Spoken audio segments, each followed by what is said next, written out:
ऋषि मारीच के आश्रम में दुष्यंत, शकुंतला और उनके पुत्र का मिलन होता है और वह सपरिवार ऋषि मारीच का दर्शन करते हैं। मातली राजा का मारीच से और मारीच अपनी पत्नी को राजा से परिचय करवाते हैं। उसके बाद में मातली कहते हैं, एवं विधातारः प्रसीदन्ति, कि विधाता इसी प्रकार से प्रसन्न होते हैं। एवं विधातारः प्रसीदन्ति, विधाता इसी प्रकार से प्रसन्न होते हैं। राजा कहते हैं, यह इस प्रसंग में कहा गया है कि राजा जो उसको ऋषि मारीच को कहते हैं कि आपके दर्शन तो बाद में हुए और मुझे सत्कर्मों का फल पहले ही मिल गया, अर्थात मेरी पत्नी और पुत्र मुझे पहले ही मिल गए। उसी क्रम में मातली कहता है कि विधाता ऐसे ही कृपा करते हैं या प्रसन्न होते हैं। फिर राजा कहते हैं, भगवान इमाम आज्ञा करीम वो गंधर्वेण विवाह विधि उपगम्य कस्यचित् कालस्य बन्धुभिः आनीताम् स्मृति शिथिल्यात् प्रत्यादिश्यन् परार्धो अस्मि तत्र भवतो युष्मत् स गोत्रस्य कण्वस्य। वह बताते हैं, राजा बता रहा है कि हे भगवान, इमाम आज्ञा करीम, आपकी आज्ञाकारिणी, इससे गंधर्विणी, इससे किसे, शकुंतला के साथ गंधर्व विधि के द्वारा मैंने विवाह करके और कश्चित कालस्य बंधु भी आनीताम, कुछ समय बाद जब बंधुओं के साथ यह लाई गई तब स्मृति शैथिल्यात प्रत्यादिश अपराधो अस्मि, तब इस स्मृति की शिथिलता के कारण, स्मरण शक्ति के कमज़ोर हो जाने के कारण मैंने इसके परित्याग करने का पाप किया, ऐसा मैं हूँ। और अत्र तत्र भवतो युष्मद् गोत्रस्य कण्व ऋषि, और आपके ही गोत्र के महर्षि कण्व का मैं अपराधी बन गया। पश्चात अंगुलीयक दर्शन ऊढ़ पूर्वाम तद दुहितरम अवगतो अहम, उसके बाद अंगूठी के मिलने पर, वही अंगूठी जिसका यहाँ बार बार हम वर्णन कर रहे हैं, पढ़ रहे हैं, उस अंगूठी के मिलने पर मुझे स्मरण हुआ कि मैंने पहले उन कण्व की पुत्री से, तद दुहितरम अवगतो अहम, मैंने उनसे पहले विवाह किया था, तद दुहितरम यानी उनकी पुत्री से, महर्षि कण्व की पुत्री से। तत् चित्रमिव से प्रतिभाति, यह बात मुझे बड़ी विचित्र सी लग रही है। वह कह रहे हैं कि जब मैंने इससे विवाह ही कर लिया था तो मैं कैसे तो इसे भूल गया और कैसे यह बाद में मुझे याद आ गई, यह बात मुझे बड़ी विचित्र लग रही है। और उसके लिए वह उदाहरण देते हैं कि यथा गजो नेति समक्ष रूपे तस्मिन् पक्रामति संशय स्यात् पदानि दृष्ट्वा तु भवेत् प्रीतिति तथा विधो में मनसो विकार है, कि जिस प्रकार, यथा जिस प्रकार गजो नेति समक्ष रूपे, सामने से गज निकल जाता है, हाथी सामने से निकल जाता है, तस्मिन अपक्रामति संशयशात, और उसके बाद उसके जाने पर संदेह होता रहता है। पदानि दृष्ट्वा तु भवेत प्रीति तथा विधो, और उसके पैरों को देखकर फिर प्रतीति होती है कि यह तो वही था। ऐसा में मनसो विकार, ऐसे ही मेरे मन में भी विकार उत्पन्न हुआ। राजा कहते हैं कि जिस प्रकार हाथी सामने से निकल जाता है और यह सोचते रहते हैं कि वह यह समझता रहता है कि यह हाथी ही था या कुछ और था, वह चला गया, तब उसके पैरों के चिन्हों को देखकर कहते हैं कि वह तो हाथी ही था। इस प्रकार मैंने अज्ञानवश शकुंतला का भी साथ में, सामने आई हुई शकुंतला का भी मैंने परित्याग कर दिया था, और इसके चले जाने पर, इसके साथ विवाह करने पर संदेह करता रहा कि मैंने उसके साथ विवाह किया या नहीं किया। परंतु अंगूठी के मिल जाने पर मैं यह निश्चय करने लगा कि यह वस्तुतः मेरी परिणीता भार्या ही है, निश्चित हो गया। तो यह ऐसे कैसे हो गया, वह पूछता है राजा महर्षि मारीच से। तो मारीच कहते हैं, वत्स अलम आत्मन अपराध शंकया, कि पुत्र तुम अपने आप को अपराधी मत मानो, सम्मोहो अपि त्वया उपपन्न, कि यह स्वयं तुम इसके अपराधी नहीं हो, चित्त का भ्रम भी तुम्हारे लिए अनुरूप नहीं है, अर्थात ऐसा तुम नहीं कर सकते हो, यह भ्रम या मनोकार भी तुम में संभव नहीं है। श्रूयताम, सुनो। राजा कहता है अविहितो अस्मि, मैं सावधान हूँ, अर्थात मैं सुन रहा हूँ। मारीच कहते हैं यद एव अप्सरा तीर्थ अवतरणात् प्रत्यक्ष वैकल्याम शकुंतलाम आदाय मेनका दाक्षिण्यीम उपगता तदेव ध्यानात् अवगतो अस्मि, कि जब अप्सरा तीर्थ से उतरकर और अत्यधिक व्याकुल अवस्था में शकुंतला को लेकर मेनका दाक्षिणी इस अदिति के पास आई थी, तभी मैंने ध्यान लगाकर सारी बातों को जान लिया था कि दुर्वासा सह शापा इदम तपस्विनी सह धर्मिणी त्वया प्रत्यादिष्टा न अन्यथा इति, कि दुर्वासा ऋषि के शाप के कारण यह तपस्विनी तुम्हारी पत्नी तुम्हारे द्वारा त्याग दी गई थी, अन्य और किसी कारण से नहीं। सच अयम अंगुलीय दर्शन अवसान है, और वह जो शाप था वह अंगुली के दर्शन होने पर, अंगूठी के दर्शन होने पर दूर हो गया। राजा कहता है सोच्छ्वासम, लंबी सांस लेकर कहता है एष वचनियान मुक्तो अस्मि, इस वचन से मैं मुक्त हो गया, अर्थात आपके इन वचनों के कारण मैं लोक निंदा से मुक्त हो गया, संसार में अब मेरी निंदा नहीं होगी। शकुंतला स्वगतम, अपने मन में सोचती है दिष्टे अकारण प्रत्यादेशी न आर्यपुत्र, कि भाग्य से बिना कारण के ही आर्यपुत्र ने मेरा परित्याग नहीं किया था। न खलु सप्तम आत्मनम स्मरामि, लेकिन मुझे कोई शाप की बात याद नहीं है। अथवा प्राप्तो मया सही शापो विरह शून्य हृदया न विदित है, अथवा विरह से शून्य हृदया मुझे कुछ पता नहीं होगा। श्राप मिला भी है तो मुझे नहीं पता होगा, क्योंकि विरह से मैं शून्य हृदया थी।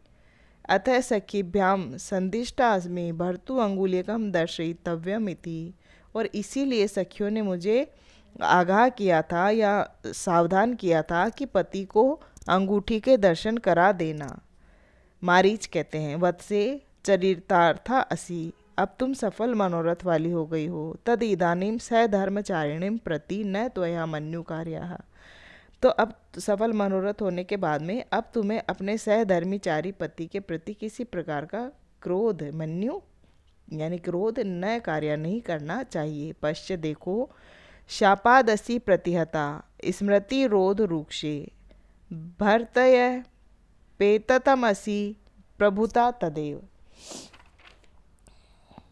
छाया न मूर्छन्ति मलोपहत प्रसादे शुद्धे तु दर्पण तले सुलभा अवकाशः।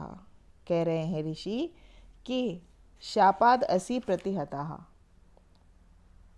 स्मृति रोध रुक्षे, शाप के कारण स्मृति जिसकी रुक गई है, ऐसा भर्तरी तुम्हारा पति के जो शाप के कारण स्मरण शक्ति रुक जाने से यह प्रतिहत हो गया था, यह निष्ठुर हो गया था तुम्हारे प्रति। अपेततम असी तव एव प्रभुता, फिर कहते हैं कि अब शापजन्य अज्ञान से के नष्ट हो जाने पर पति पर तुम्हारी ही प्रभुता रहेगी।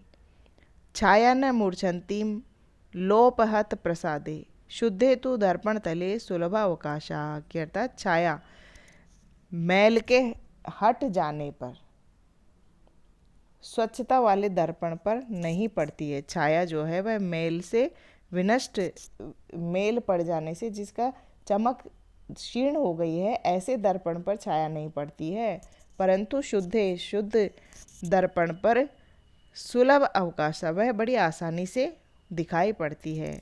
यानी कि वह कह रहे हैं कि मलिन कांच पर प्रतिबिंब दिखाई नहीं पड़ता, लेकिन शुद्ध दर्पण पर वह आसानी से दिखाई पड़ता है। महर्षि मारीच शकुंतला से कहते हैं कि दुर्वासा के शाप के कारण तुम्हारे पति की स्मरण शक्ति नष्ट हो गई थी, इसी कारण तुम्हारा निरादर किया गया, परंतु अब शाप का अज्ञान समाप्त हो गया है, इसलिए अब तुम अपने पति पर पूर्ण अधिकार रहेगा तुम्हारा, और तुम उनके साथ अपना सुखमय जीवन व्यतीत करोगी। और उसके लिए वह दर्पण पर प्रतिबिंब का उदाहरण देते हुए कहते हैं कि स्वच्छ दर्पण पर प्रतिबिंब सरलता से दिखाई पड़ता है, जबकि मलिन पर नहीं। पहले वह मलिन हो गया था पति की स्मरण शक्ति, अब स्वच्छ साफ है, अब वह तुम्हें याद भी रख रहा है और अत्यधिक सम्मान भी देगा। यहाँ पर वसंत तिल का छंद का प्रयोग किया गया है। राजा कह रहे हैं यथा आह भगवान, आपने ठीक कहा भगवान। मारीच कहते हैं वत्स, कश्चिद अभिनिंद त्वया विधि अस्माभिः अनुष्ठित जात कर्मा पुत्र एष शकुंतले, कि हे पुत्र, हम दोनों के द्वारा कश्चित अभिनंदित त्वया, क्या तुम्हारे द्वारा अभिनंदित किया गया यह पुत्र तुम्हारा, जो कि विधिवत अस्माभिः, हमारे द्वारा विधि पूर्वक अनुष्ठित जात कर्म, जिसके जात कर्म आदि संस्कार किए गए हैं, ऐसे यह शकुंतले, शकुंतला का यह पुत्र, क्या तुमने इसका अभिनंदन किया अपने पुत्र का, अर्थात इसे अपनाया। राजा कह रहे भगवान अत्र खलु में वंश प्रतिष्ठा, कि भगवान यही मेरे वंश की प्रतिष्ठा है, इसी पर मेरे वंश की प्रतिष्ठा निर्भर है। इति बालम हस्तेन गृह्णाति, इस प्रकार कहकर बालक का हाथ पकड़ता है। मारीच कहते हैं तथा अभाविन नम एनम चक्रवर्तीनम अवगच्छतु भवान, कि अब इस बालक को वंश प्रतिष्ठा कारक चक्रवर्ती राजा ही समझो। पश्च देखो रथेन अनुदघाती तमित गतिना तीर्ण जलधि पुरा सप्तद्वीपा जयति वसुधाम प्रतिरथ है। इहा अयम सत्वानां प्रसव दमनात् सर्वदमन है, पुनः या अत्याख्य भरत इति लोकस्य भरणात्। कह रहे हैं कि यह अपने उनके पुत्र की प्रशंसा करते हुए कहते हैं कि अप्रतिरथ, जिसका कोई और प्रतिद्वंदी नहीं होगा, ऐसा यह संपूर्ण पृथ्वी पर, और जिसका रथ समुद्र पर भी दौड़ेगा, ऐसा यह सप्तद्वीप वसुधा पर राज करेगा। पूरी पृथ्वी पर यह सप्तद्वीप यानी कि 7 द्वीपों वाली पूरी पृथ्वी पर यह राज करेगा। और यहाँ पर सत्वानाम प्रभव दमनात् सर्वदमन है, यहाँ पर सभी प्राणियों का दमन करने के कारण, सभी प्राणियों पर राज करने के कारण इसका नाम सर्वदमन है। पुनः या आख्यम भरत इति लोकस्य भरणात्, और अब यह तुम्हारे पास जाकर संपूर्ण लोक का भरण पोषण करने के कारण भरत नाम से प्रसिद्ध होगा। ऐसा वह भगवान मारीच राजा से कहते हैं, अपने उनके पुत्र की महाशक्ति का वर्णन करते हुए कहते हैं।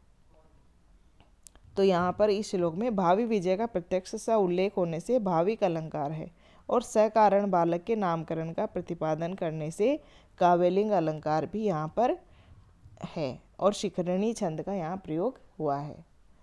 राजा कह रहे हैं भगवता कृत संस्कारे सर्वस्मिन वयम आशास्महे, कह रहे हैं कि भगवान आपके द्वारा जिसका संस्कार किया गया है, ऐसे पुत्र में हम सब बातों की आशा रख सकते हैं। आप जो जो कह रहे हैं उन सब बातों की आशा इसमें रखी जा सकती है। इस बात में अदिति कह रही है भगवान अशा दुहित्री मनोरथ संपत्ति कर्णो अपि तावत श्रुत विस्तार क्रियताम, कि कन्या के इस मनोरथ सिद्धि का सारा वृतांत ऋषि कर्ण के पास भी भेज देना चाहिए। दुहित्री वत्सला मेनके यह उपचरंती तिष्ठति, और पुत्री से प्रेम करने वाली मेनका तो यहीं हमारे पास ही निवास कर रही है। वह अपनी पुत्री के प्रेम के कारण वह तो यहीं रह रही है, उसको भी यह बात पता चलनी चाहिए और ऋषि कर्णों के पास भी यह बात पहुंचा देनी चाहिए। शकुंतला आत्मगतम अपने मन में सोच रही है मनोरथ है खलु में भणितो भगवत्या, कि मेरे मनोरथ की बात ही भगवती अदिति के द्वारा कही गई है। मारीच कहते हैं तपः प्रभावात प्रत्यक्षम सर्वमेव तत्र भवते, कि तप के प्रभाव से सभी कुछ उनको पता है। महर्षि कर्ण के लिए कह रहे हैं कि तप के प्रभाव से वह सब कुछ प्रत्यक्ष देख सकते हैं। राजा कह रहे हैं ततः खलु मम न अतिक्रुद्धो मुनि, इसीलिए शायद मुनि मुझ पर अत्यधिक क्रुद्ध नहीं हुए, उन्हें भी सब चीज़ों का पता ही रहा होगा। इसीलिए वह जब शकुंतला का मैंने प्रत्याख्यान कर दिया था तब उन्होंने मुझ पर अत्यधिक क्रोध नहीं किया। मारीच कहते हैं, तथापि असौ प्रिय अस्माभिः श्रावितव्य है कह को अत्र भो। कह रहे हैं कि फिर भी हमारे द्वारा उनके लिए यह बात कह के पहुंचानी ही चाहिए। और आवाज़ लगाते हैं कि यहाँ कौन है। प्रविश्य प्रवेश करके शिष्य कहता है, भगवान अयम अस्मि, भगवान मैं यहाँ हूँ। मारीच कहते हैं, गालव इदानीमेव विहायसा गत्वा मम वचना तत्र भवते कण्वाय प्रियम आवेदय, कि इस समय तुम जाओ, विहायसा आकाश मार्ग से जाओ, जाकर मेरे वचनों को उन कर्ण के लिए इस प्रकार से कहना, प्रिय वचनों को इस प्रकार से सुनाना कि पुत्रवती शकुंतला तत्छाप निवृत्तौ स्मृति मता दुष्यंतेन प्रतिग्रहीते इति, कि पुत्रवती शकुंतला यानी कि पुत्र के साथ, अपने पुत्र के सहित शकुंतला को स्मृति से युक्त, यानी कि वापस से जिसकी स्मृति लौट आई है, ऐसा स्मृति से युक्त राजा। इसके कहने का तात्पर्य यह है कि राजा जब भूल गया था और मारीच के आदेश से नहीं लेकर गया है, उसे उसकी स्मृति हो आई है, वह जान गया है, शकुंतला को पहचान गया है, तभी लेके जा रहा है, किसी प्रकार के दबाव में नहीं। तो इसलिए उन्होंने कहा है कि स्मृति मता दुष्यंतेन, स्मृति लौट आई है जिसकी, ऐसे दुष्यंत के द्वारा उनकी पुत्री को ग्रहण कर लिया गया है। शिष्य कहते हैं, यद आज्ञा पहती भगवान, जैसी भगवान की आज्ञा, इति निष्क्रांत है, और वह निकल जाता है। मारीच कहते हैं, वत्स त्वमपि स्वपादार सहित सख्यु आखंडलस्य रथमारुह्य ते राजधानी प्रतिष्ठस्व, कि हे पुत्र, तुम भी अपनी पत्नी और पुत्र के साथ अपने सखा इंद्र के रथ पर आरूढ़ होकर अपनी राजधानी में प्रस्थान करो। राजा कहते हैं, यद आज्ञा पयति भगवान, जैसी आपकी आज्ञा भगवान। मारीच कहते हैं, वत्स किम ते भूयः प्रियम उपकरोमि, अब मैं तुम्हारे लिए इससे अधिक और क्या उपकार करूं। राजा कहते हैं, अतः परमपि प्रियम अस्ति, यदि यह भगवान प्रियम कर्तुम इच्छति तद अर्हतुम अस्तु। कहते हैं कि इससे अधिक और प्रिय क्या हो सकता है, अर्थात मुझे पत्नी मिल गई, पुत्र मिल गया, आपके दर्शन हो गए, इससे अधिक अब और क्या प्रिय होगा। आपने इतने आशीर्वाद भी दे दिए। यद यह भगवान प्रियम कर्तुम इच्छति तद तरही तम अस्तु, अब आप और प्रिय करना चाहते हैं तो यह भरत वाक्य पूरा हो। वह अंत में जो हम परंपरा है नाटक को समाप्त करने की, भरत वाक्य का उच्चारण करने की, उसके लिए कह रहे हैं कि अब यह भरत वाक्य पूर्ण हो, यानी कि यह कार्य निर्विघ्न समाप्त हो। कह रहे हैं, भरत वाक्य बोल रहे हैं, प्रवर्तताम प्रकृति हिताय पार्थिवः सरस्वती श्रुतं महता मह्यताम ममापि च क्षपयतु नीललोहितः पुनर्भवम परिगत शक्ति आत्मभूः। कह रहे हैं कि भूपति, पार्थिव यानी राजा, राजा प्रकृति हिताय प्रवर्तानाम, प्रकृति की हित के लिए या प्रजाजनों के कल्याण के लिए कार्य करते रहे हैं, प्रयत्नशील रहे हैं। श्रुतम महताम सरस्वती मह्यताम, और शास्त्र श्रवण से, श्रुतम महताम, शास्त्र के ज्ञान से युक्त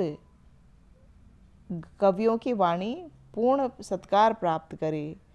परिगत शक्ति आत्मभम नील लोहित मम अपि च पुनर्भव शक्तुम शपयतु, सर्वशक्तिमान स्वयंभू भगवान शिव मेरे भी पूर्व जन्म को नष्ट करे। पूर्व जन्म को नष्ट करने की यहाँ प्रार्थना की गई है। पृथ्वी लोक से मुक्ति पाकर द्यूलोक में जाने की यहाँ प्रार्थना की गई है, जो कि मनुष्य का 4 पुरुषार्थ जो मनुष्य के कहे हैं, धर्म अर्थ काम और मोक्ष, उसमें अंतिम पुरुषार्थ का यहाँ इसमें आह्वान किया गया है। धर्म अर्थ काम, धर्म के आधार पर अर्थ की कमाई, अर्थ कमाना और अपनी इच्छाओं को पूर्ण करके अंत में मोक्ष की प्राप्ति करना। यह यहाँ पर इस नाटक में यह पूरा इसमें वर्णन इस श्लोक के आधार पर यह कहा गया है राजा ने। इति निष्क्रांताः सर्वे, इस प्रकार सभी निकल जाते हैं। इति सप्तमो अंक है और 7वें अंक की समाप्ति होती है। समाप्तम इदम अभिज्ञान शाकुंतलम नाम नाटकम, और इसके साथ ही अभिज्ञान शाकुंतलम नाम के नाटक की भी समाप्ति होती है। अब बच्चों इसके बाद में हम अगली कक्षा से वैदिक साहित्य वाला पेपर स्टार्ट करेंगे। तो आप लोग इस अभिज्ञान शाकुंतलम को अच्छे से पढ़ना, किताब आपके पास होनी चाहिए, मैं बार बार कहती हूँ आपको। और अब अगली कक्षा से वैदिक साहित्य के पेपर का अध्ययन हम आरंभ करेंगे।